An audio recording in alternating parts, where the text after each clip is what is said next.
നമസ്കാരം. ന്യൂഡൽഹി അനധികൃതമായി അമേരിക്കയിൽ കുടിയേറിയവരെ തിരിച്ചയക്കുന്നതിൽ എതിർപ്പില്ലെന്ന് അറിയിച്ച ഇന്ത്യ യുഎസിൽ നിന്ന് ഇന്ത്യയിലേക്ക് തിരിച്ചയക്കുന്നവരുടെ രേഖകൾ പരിശോധിക്കുന്ന പ്രക്രിയ സർക്കാർ ഇപ്പോഴും തുടരുകയാണെന്നും വിദേശകാര്യ മന്ത്രി എസ് ജയശങ്കർ പറഞ്ഞു.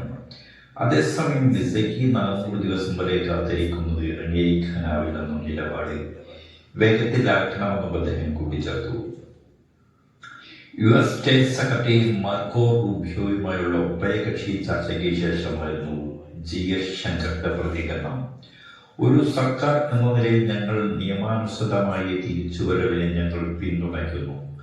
ഇന്ത്യൻ പ്രതിഭകൾക്കും കഴിവുള്ളവർക്കും ആഗോളതലത്തിൽ ആഗ്രഹിക്കുന്ന അതേസമയം നിയമവിരുദ്ധമായ സഞ്ചാരത്തിനും അനധികൃത കുടിയേറ്റത്തിനും എതിരായ നിലപാടിൽ ഉറച്ചു നിൽക്കുമെന്നും ജയശങ്കർ പറഞ്ഞു. കുടിയേറ്റത്തിലെ ട്രംപ് സർക്കാർ നയങ്ങൾ കടുപ്പിച്ചതോടെയാണ് അനധികൃത താമസക്കാരെ തിരികെ അയക്കുന്നത്. വിസ കാലാവധി അറിയാതെ മതിയായ രേഖകളില്ലാതെ US കഴിയുന്ന 1,80,000 ഇന്ത്യക്കാരെ തിരിച്ചെത്തിക്കാൻ ഇന്ത്യ പ്രതിജ്ഞാബദ്ധമാണെന്നും അദ്ദേഹം കൂട്ടിച്ചേർത്തു.